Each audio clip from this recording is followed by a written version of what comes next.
defender uma linha dentro de um tema específico da teologia, que é o tema da predestinação, é a ordem dos decretos. Eu irei defender a linha supralapsariana.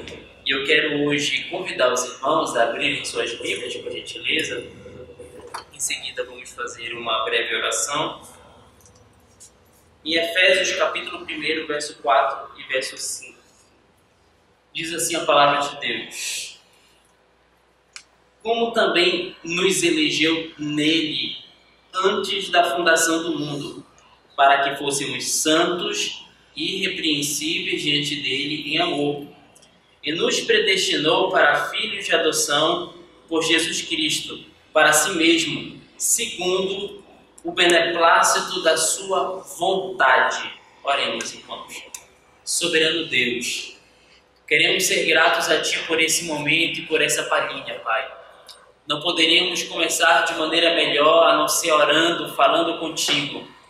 Rogamos a Ti que Teu Espírito de sabedoria e da verdade possa compenetrar esse ambiente de debate, de discussão entre irmãos. Estamos aqui com a finalidade de chegar à Tua verdade, da Tua palavra, Senhor Deus. A Tua palavra diz que o Teu Espírito Santo nos foi dado e que Ele possa, Senhor, sempre nos estar convencendo daquilo que realmente o Senhor deixou decretado na Tua palavra. Fala conosco nessa manhã e que possamos ter uma manhã cheia de graça pela Tua palavra, pelo poder do Teu Espírito, em nome de Jesus. Amém. Amém. Amigos, como nós podemos muito bem notar, eu aqui fiz uma sumarização breve do que eu vou defender, de onde eu sou. Eu pretendo defender a linha supralapsariana e entendo que essa é a linha correta. Eu até brinquei no grupo outro dia que eu tenho a vantagem de estar correto. E hoje nós vamos provar aqui porque a linha supralapsariana é a linha mais consistente, é a linha que segue as diretrizes da lógica e da lógica bíblica com maior afinco, com maior rigor. Bem, nós lemos um texto que fala de predestinação, e predestinação é um tema recorrente nas Escrituras. Eu quero citar aqui Spurgeon, quando ele dizia para aquelas pessoas que são antipáticas ao conceito de predestinação: você pode discordar da predestinação, mas não pode tirá-la da Bíblia. A predestinação é um tema presente. O mecanismo da predestinação é algo comum tanto ao infralapsariano quanto ao supralapsariano. Os dois entendem da mesma forma como atende ao mecanismo da eleição. A discordância está quanto à ordem lógica dos decretos, em que parte dessa ordem lógica encontra-se a eleição. Aí vem entrar o ponto de discordância. E a partir disso, nós entenderemos quais são as consequências de entender a ordem lógica dos decretos sendo a eleição antes da criação, antes da queda ou depois da queda. Então hoje eu quero em primeiro lugar fazer uma defesa a esse arranjo e a esse tema de debate. Por que eu gostaria de fazer essa defesa? Eu gostaria que o irmão, por favor, passasse os slides. Por que se faz necessário essa defesa? Porque hoje, infelizmente, as nossas igrejas, e como eu sei, eu sou de uma igreja pentecostal, e sei que as igrejas brasileiras elas são vítimas de um pragmatismo exacerbado. Por conta disso, quando se debate temas como esse, caímos no risco de dizer isso é muito teórico, ou isso é especulativo, como muita gente defende, e que, portanto, não tem tanta necessidade de discutir e abordar temas como esses. Mas hoje eu quero defender que é importante, sim, nós falarmos e debatermos sobre esse ponto, porque, veja só, em primeiro lugar, porque ele é bíblico, e apoiamos na própria Bíblia, sobretudo em 1 Timóteo, capítulo 3, verso 16. Diz assim, em 2 Timóteo, capítulo 3, verso 16: toda a escritura divinamente inspirada é proveitosa para ensinar, para redarguir, corrigir, para instruir em justiça, certo? Aí o verso 17 diz: para que o homem de Deus seja perfeito e perfeitamente instruído para toda boa obra. Ou seja, tudo que é bíblico, e o apóstolo Paulo não diz, olha, é um fragmento disso, ele diz toda a escritura divinamente inspirada é proveitosa. Então, a partir do momento que eu crio fragmentos das escrituras para dizer, olha, isso eu devo falar, isso eu não devo falar, então eu estou incorrendo problema contra o próprio texto sagrado, que diz que nós devemos falar de toda a doutrina que é divinamente inspirada. Martin Lloyd Jones costumava dizer que nós não podemos escapar de uma doutrina porque ela é difícil, mas devemos encará-la, pregá-la e ensiná-la. Portanto, eu entendo que esse tema dos lapsarianismos pode causar alguma indigestão em algumas pessoas. No entanto, a palavra de Deus, ela nos ensina que toda a escritura deve ser ensinada e tem um proveito. Segundo ponto aqui que eu quero traçar quanto a essa defesa é que não trata-se apenas de especulação, mas de análise dos desígnios de Deus revelados na Bíblia. Por exemplo, e isso é importante porque veja o que Lucas diz em Atos capítulo 20, verso 26 e 27. O que é que ele deixa registrado aqui? Portanto, no dia de hoje vos protesto que estou limpo do sangue de todos. Paulo está limpo do sangue de todos. Aí vem o verso 27. Porque nunca deixei de vos anunciar todo o conselho de Deus, certo? Todo o conselho de Deus era aquilo que Paulo queria anunciar. Em terceiro ponto,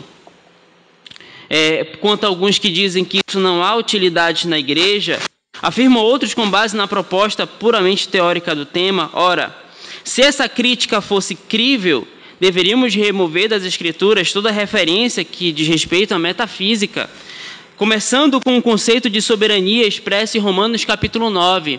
Se um tema trabalhar um tema puramente teórico, que dizem eles não tem nenhuma prática para a igreja, então deveríamos remover da Bíblia todo o tema que fala de coisas que são teóricas, porque afinal de contas sentimos dificuldade de colocar na prática temas como Romanos capítulo 9, que fala de vasos de honra, vasos de desonra. É um tema teórico que é importante, porque a partir disso nós descansamos o nosso coração em Deus e na sua soberania.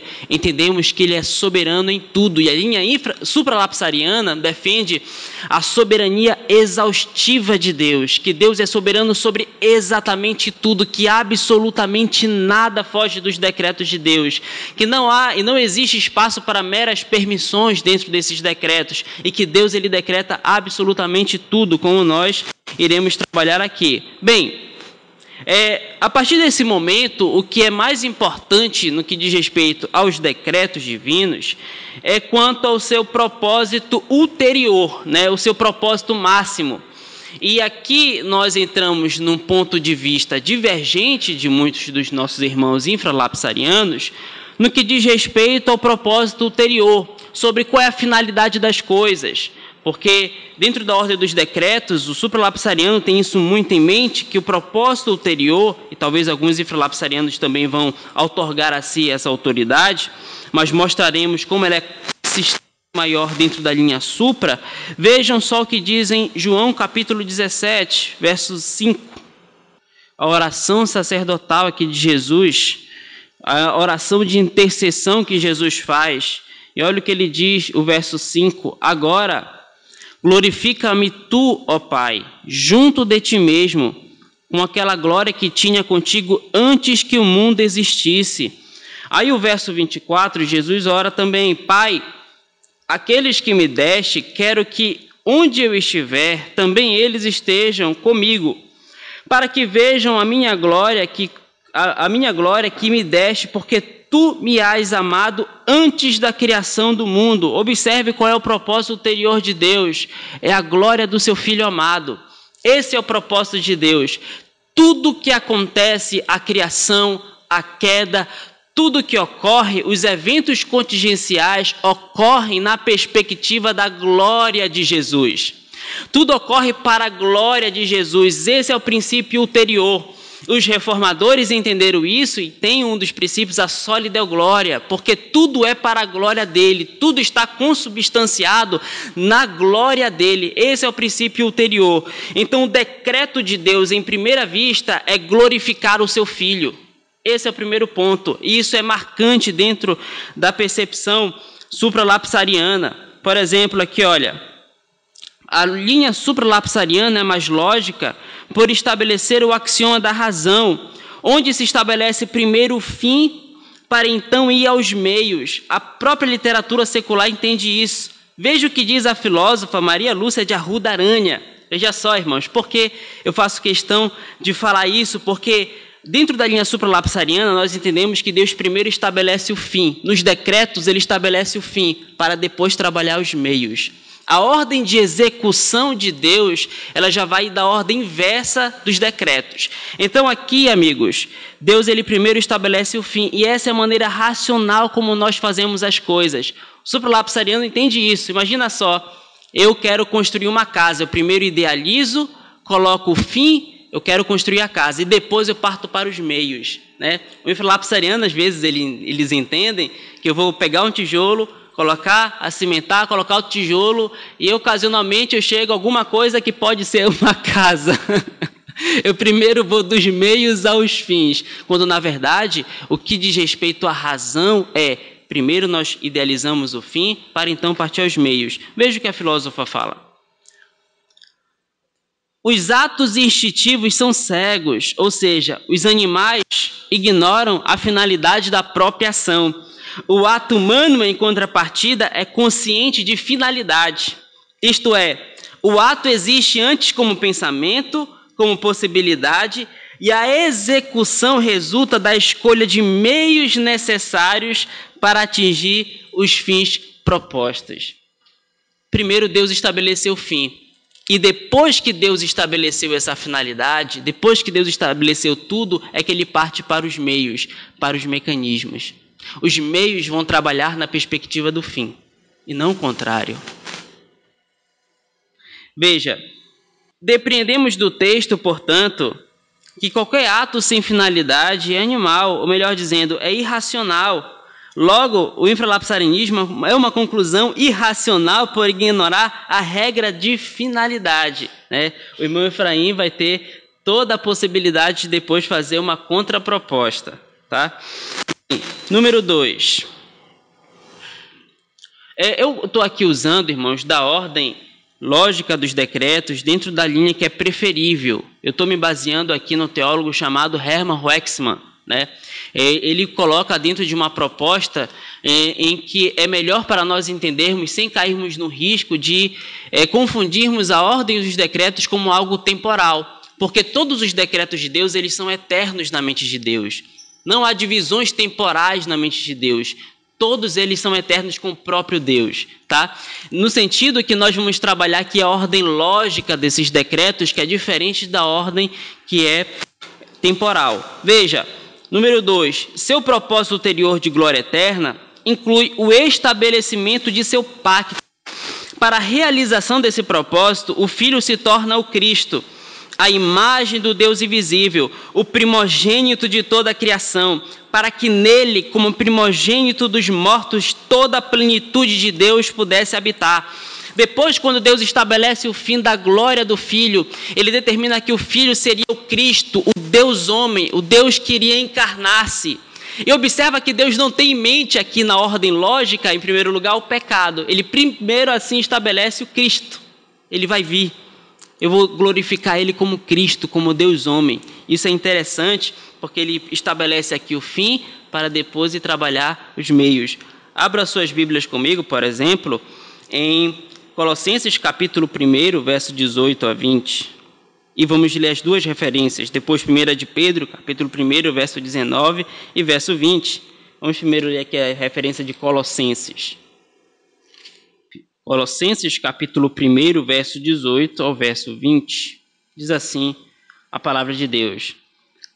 E ele é o cabeça do corpo da igreja, é o princípio e o primogênito dentre os mortos. Olha só, ele é o primogênito, para que em tudo tenha a preeminência, porque foi do agrado do Pai que toda a plenitude nele habitasse. Aí agora olha o que Pedro fala aqui na primeira epístola dele, no capítulo 1, verso 19 e 20. Essa é uma grande defesa dos supralapsarianos, esse texto aqui de Pedro, tá?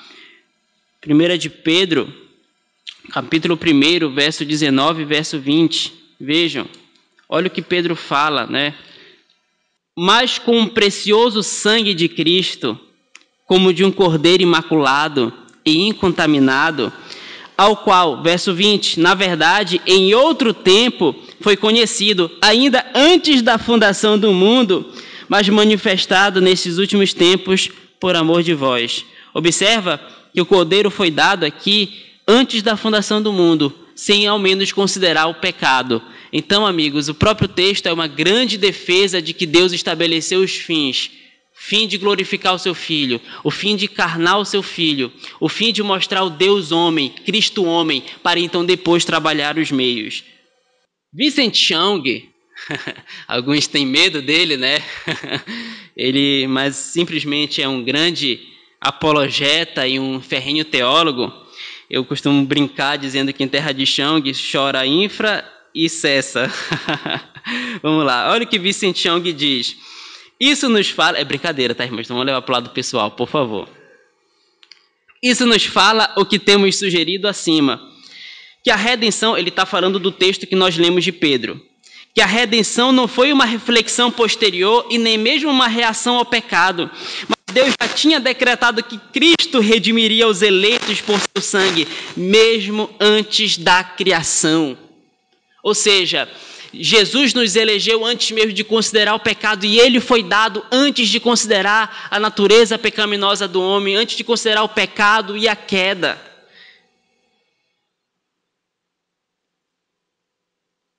Número 3. Para esse Cristo e a revelação de toda a sua plenitude, a igreja é decretada.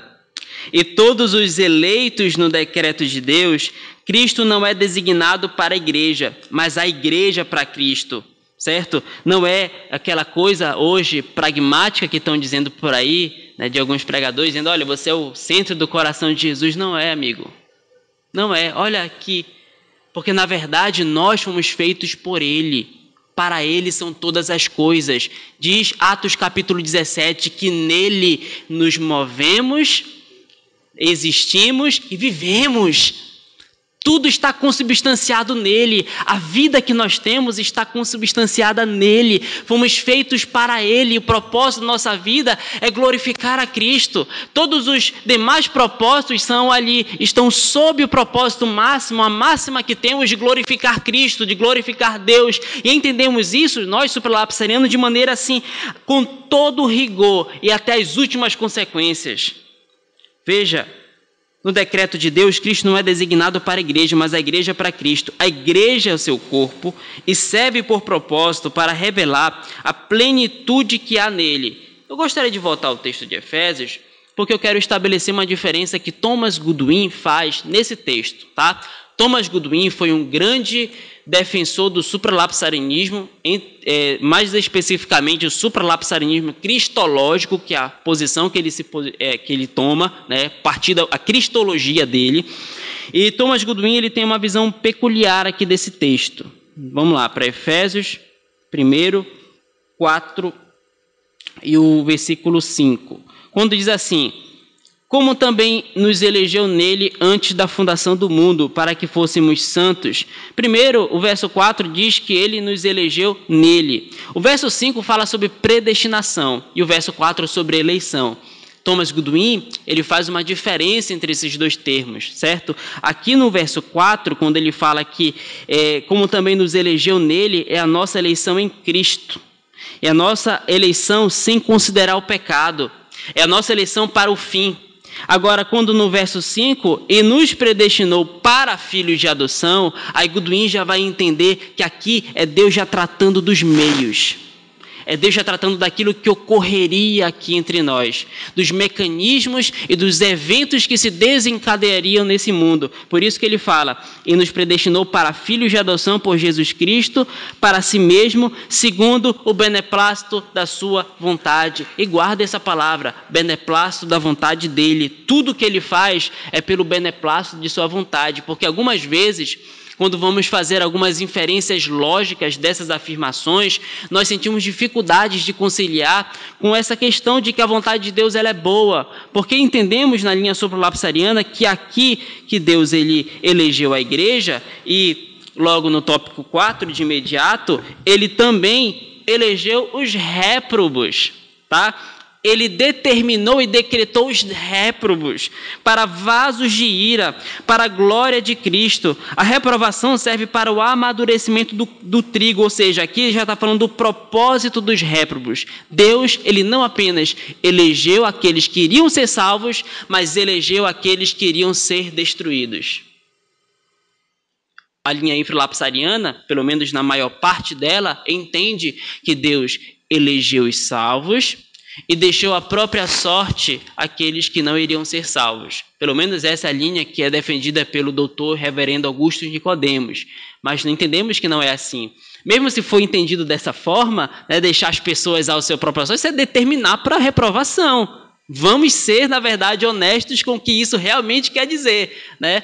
Sejamos ali e levamos as coisas até as suas últimas consequências. Então, Deus, ele decretou os réprobos, e isso é fato. Tanto é, e depois vamos voltar para esse texto de Isaías, mas antes de ir, eu quero fazer um estudo de caso, tá? Bem, a maior prova que a Bíblia traz sobre a reprovação, sobre a eleição para a destruição, é o estudo de caso de Judas. Judas não tem como negar isso, tá? Por exemplo, um texto que é muito forte, eu não vou ler aqui os 3 textos, mas eu botei aqui, esbocei que pode até haver outros textos na Bíblia que eu não sumarizei aqui, mas, por exemplo, vamos abrir a Bíblia em João capítulo 17, verso 12. Observe que tudo eu estou extraindo da Bíblia, irmãos. Não estou tirando nada daqui de fora, então não é especulativo, está tudo nas Escrituras. Na verdade, e até faço uma confissão pessoal, quando eu aderi à linha Supra, que não faz muito tempo, e foi ocasionalmente que eu comecei a perceber a logicidade dela, quando fui lendo um livro que eu recomendo muito, chamado Soberania Banida, de MacGregor Wright. Recomendo que os irmãos comprem, da editora Cultura Cristã. É um livro maravilhoso, e daqui a pouco eu vou tratar de uma abordagem desse livro como algo importante. E olha só o que diz aqui em João 17, verso 12. Estando eu com eles no mundo, guardava-os em teu nome. Tenho guardado aqueles que tu me destes, os eleitos, os discípulos. E nenhum deles se perdeu, porque não cremos que as pessoas perdem a salvação, senão, exceto, o filho da perdição, para que a Escritura se cumprisse. Aí olha só, irmãos, para mostrar que nós não temos papa, João Calvino errou. João Calvino errou. Eu estou aqui me apropriando do que o próprio Martin Lloyd Jones fala no comentário dele de Romanos capítulo 9, né? Ele que usa essa palavra, nós não temos papa. Ele mostra ali o erro de João Calvino quanto a uma interpretação peculiar lá do começo do capítulo 9 de Romanos. Mas olha só, por exemplo, olha o que está escrito aqui. Eu acho que está difícil para os irmãos lerem o que Calvino escreve, mas eu vou ler. Quando ele comenta sobre esse ponto de João, capítulo 17, verso 12. E aqui eu não estou dizendo, irmãos, pelo amor de Deus, que eu não reconheço a grandiosidade, a grandeza deste reformador. Eu reconheço. E, aliás, eu estou lendo muito ele, cada vez me impressiono com a capacidade que João Calvino tinha. Me sinto assim inócuo diante da grande sabedoria que esse homem tinha. Mas ele não era perfeito nem inerrante, porque inerrante é a palavra de Deus. Portanto, olha o que ele fala. Judas caiu, isso aqui foi extraído de um livro assim, chamado Calvinismo Explicado. Complicado, né? Mas a gente vai refutar aqui essa afirmação. Judas caiu para que a Escritura se cumprisse. Mas seria um argumento infundadíssimo. Olha só que não é apenas um argumento infundado que Calvino fala, é infundadíssimo. Se alguém inferisse disso que a revolta de Judas deve ser atribuída a Deus e não a ele mesmo, como se a predição colocasse necessidade sobre isso. Predição, irmãos. Agora ele deu uma de arminiano. Então como é que é? Deus ele decretou, a Bíblia fala, para que a Escritura se cumprisse. Isso significa dizer que Deus providenciou os meios para que aquilo acontecesse. Não tem como nós escaparmos da força com que a Bíblia coloca as coisas. Para que ele sustentasse isso, ele precisaria mostrar que quando a Bíblia diz para que a Escritura se cumprisse, numa justificativa que ele não dá, o porquê isso é uma mera predição, o que não é. Isso foi predito no Antigo Testamento, de fato, não como apenas uma mera predição, mas como um decreto. O próprio autor, em Lucas também entende, lá no capítulo 22, que aquilo aconteceu para que a Escritura se cumprisse. Atos capítulo 1, até o apóstolo Pedro entendeu. Olha, irmão, isso aconteceu para que a Escritura se cumprisse. Há um fator propositivo aí. E o fator propositivo é a Escritura tem de se cumprir. E para a Escritura se cumprir, Deus, ele providenciou com que isso acontecesse. Porque o próprio texto, lá em Lucas capítulo 22, e aqui é o verso de número... eu creio que é o verso de número 4. O verso de número 4 fala que Satanás invadiu o coração de Lucas, o coração de Judas, melhor dizendo, mas nós entendemos que o que é Satanás, aqui eu quero dizer, e soltar a frase que Lutero costumava falar sobre ele, que quem é Satanás é um cachorro na coleira de Deus. Ele vai onde Deus manda para ele ir. Olhem com Jó. Olhem para Jó. Não foi Satanás, não foi Deus que ali decretou e manipulou toda aquela situação para Satanás e tentar e tirar tudo aquilo de Jó? Deus, ele controla tudo, inclusive Satanás. Não somos maniqueístas, onde entendemos que há uma luta cósmica entre o bem e o mal, onde o mal está ali em oposição ao bem. Na verdade, Deus, ele controla tudo, o bem e o mal, tudo, absolutamente tudo. Deus é soberano exaustivamente. Portanto, aqui nós já quebramos a doutrina que diz que Deus deixou as pessoas ao seu prazer, simplesmente, mas ele simplesmente decretou que essas pessoas fossem reprovadas. Veja o que diz em Romanos capítulo 9, verso 9 ao verso 11, quando Deus fala, o apóstolo Paulo fala, antes mesmo, falando de Jacó e Esaú, que eles fizessem qualquer obra, antes mesmo que eles nascessem, Deus já havia eleito Jacó e reprovado Esaú, sem considerar as suas obras. Aí aqui o ponto 5, finalmente, no conselho de Deus, todas as outras coisas no céu e sobre a terra são designadas como meio para o cumprimento da eleição e reprovação e, portanto, para a glória de Deus e da sua igreja. Porque no decreto de Deus, todas as coisas são concebidas dessa maneira. Todas as coisas devem cooperar juntamente para o bem daqueles que amam a Deus, daqueles que são chamados segundo o seu propósito. Nessa luz, podemos entender a Escritura quando ela diz que tudo é vosso, seja Paulo, seja Apolo, seja Cefas, seja o mundo, seja a vida, seja a morte, seja o presente, seja o futuro.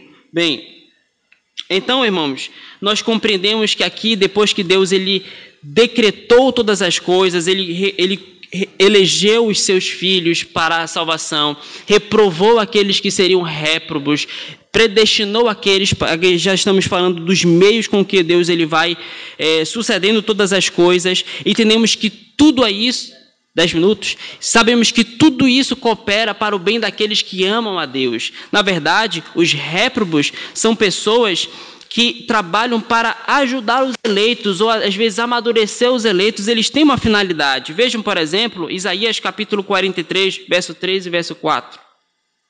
E aqui eu tenho 10 minutos e já vou partindo para outro ponto importante, e já vamos terminar.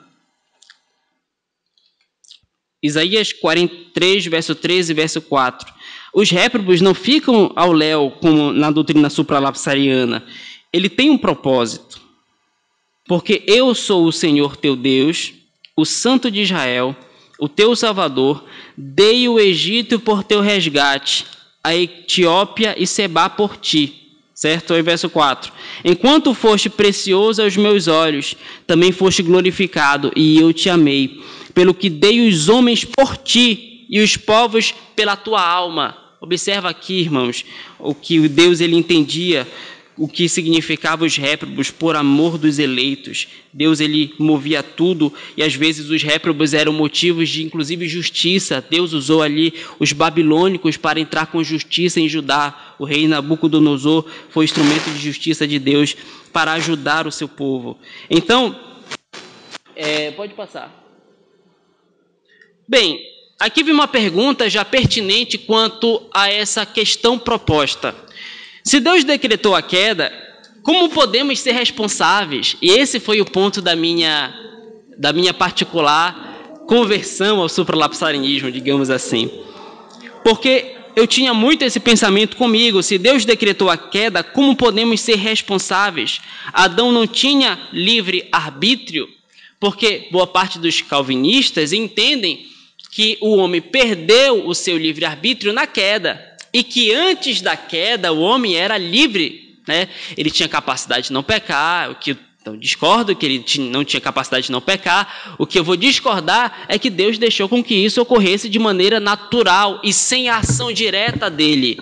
Quando, na verdade, vejamos...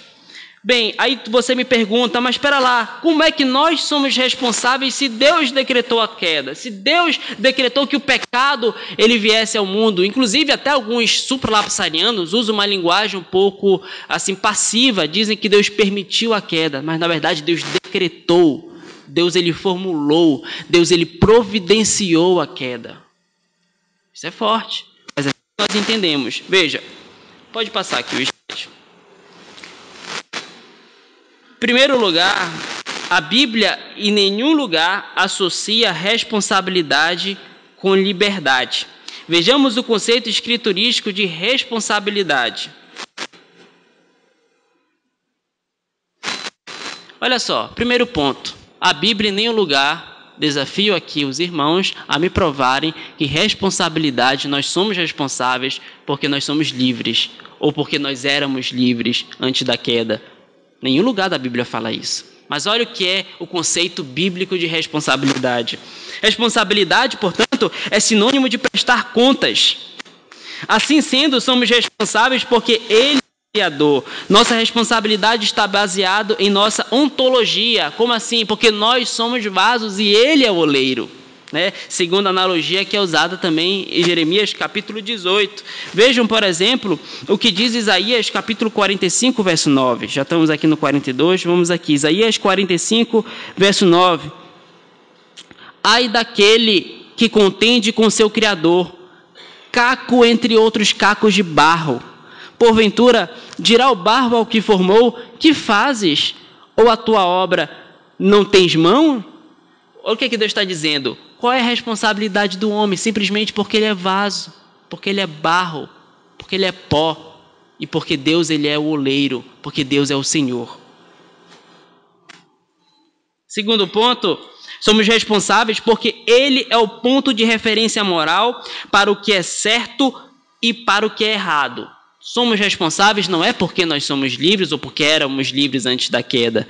Somos responsáveis porque Deus é o ponto de referência moral para o que é certo e para o que é errado. Veja Salmo 118, verso 1 ao 4.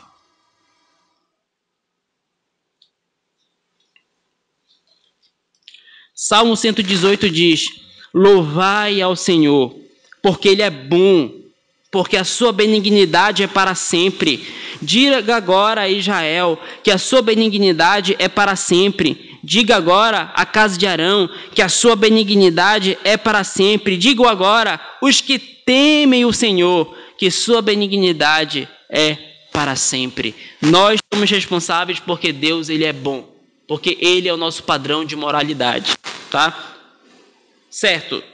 Pode passar. Terceiro ponto.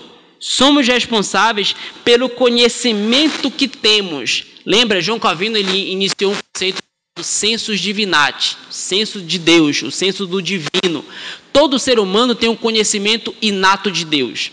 Todo ser humano tem no seu coração esse conhecimento sobre Deus. A questão é que a queda obscureceu esse conhecimento, mas ele tem.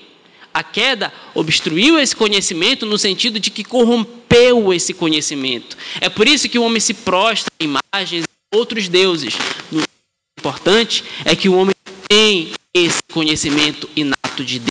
Veja, por exemplo, o que Paulo escreve em Romanos capítulo 2. É um texto assim clássico sobre essa perspectiva. Porque todos os que sem lei pecaram, sem lei também perecerão. E todos os que sob a lei pecaram, pela lei serão julgados. Porque os que ouvem a lei não são justos diante de Deus, mas os que praticam a lei hão de ser justificados. Porque quando os gentios que não têm lei fazem naturalmente as coisas que são da lei, não tendo eles lei para si mesmos, são lei, os quais mostram a obra da lei escrita no seu coração, testificando a sua ciência e seus pensamentos, quer acusando-os, quer defendendo. Aí o verso 16 é o ponto. No dia em que Deus há de julgar os segredos dos homens por Jesus Cristo, segundo o meu evangelho, Deus ele há de julgar todos os homens, porque todos os homens têm um conhecimento inato de Deus, e esse conhecimento os torna réus, porque eles não se renderam a Cristo. Então ninguém pode dizer, eu sou totalmente ignorante de Deus, porque todo ser humano tem esse conhecimento inato dele. Quarto ponto, por que nós somos responsáveis? Somos responsáveis porque o propósito da criação é a glória de Deus. Tudo é para a glória de Deus, né? Olha o próprio livro aqui de Isaías, no capítulo 43, verso 7. Observe que Isaías, as pessoas chamam esse livro de a Bíblia da Bíblia. Os costumam falar assim sobre Isaías. E a todos os que são chamados pelo meu nome, eu os que criei para a minha glória e formei, sim, eu os fiz. Tudo é para a glória dele. E porque tudo é para a glória dele, nós somos responsáveis. Certo? Bem, eu quero aqui concluir a minha participação. Existem muitos pontos que eu poderia tratar, mas o tempo aqui tem o nosso irmão Efraim para falar, e temos as perguntas e respostas depois, que poderemos elencar outros pontos que são importantes no que diz respeito às linhas lapsarianas. Mas eu quero concluir com uma citação. Eu quero concluir com uma citação de Louis Berkhoff, citando Hermann Bavinck, tá? De Louis Berkhoff, que é um infralapsariano. Olha o que esse infralapsariano diz. Isso aqui foi Infelizmente, os irmãos infralapsarianos vão ficar decepcionados com o Berkhoff. A ordem dos decretos aceita pelos supralapsários é considerada como ideal e como a mais lógica e a mais uma das duas. Ela exibe com clareza a ordem racional que existe entre o fim último e os meios intermediários. Portanto, os supralapsários podem, e os infralapsários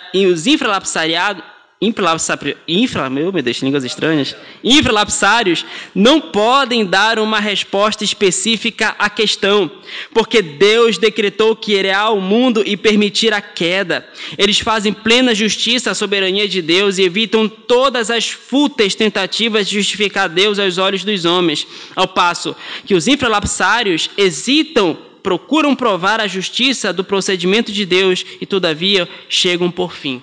Esse aqui é Louis Berkhoff citando Hermann Bavinck, e essas são as referências bibliográficas que eu pude tirar nota para aquilo que eu trouxe para vocês. Pois bem, amigos, essa é a minha posição. Portanto, Deus ele decretou tudo é para o fim da glória do seu Filho. A partir disso, ele decretou o seu Filho como Cristo. Depois, ele, logicamente, em seguida, decretou os seus eleitos e aqueles que iriam ser reprovados, para então, depois, começar a decretar a criação, a queda e todas as demais coisas. Essa é a ordem supralapsariana que nós entendemos. Deus ele decreta e vai dos fins aos meios. Então, essa é a linha mais lógica no meu entendimento e a mais bíblica, a unicamente bíblica, na verdade, no meu entender. No entanto, eu convivo muito bem com os meus irmãos em Cristo infralapsarianos, tá bom? Fique com Deus, e agora estaremos com o nosso irmão excelente Efraim.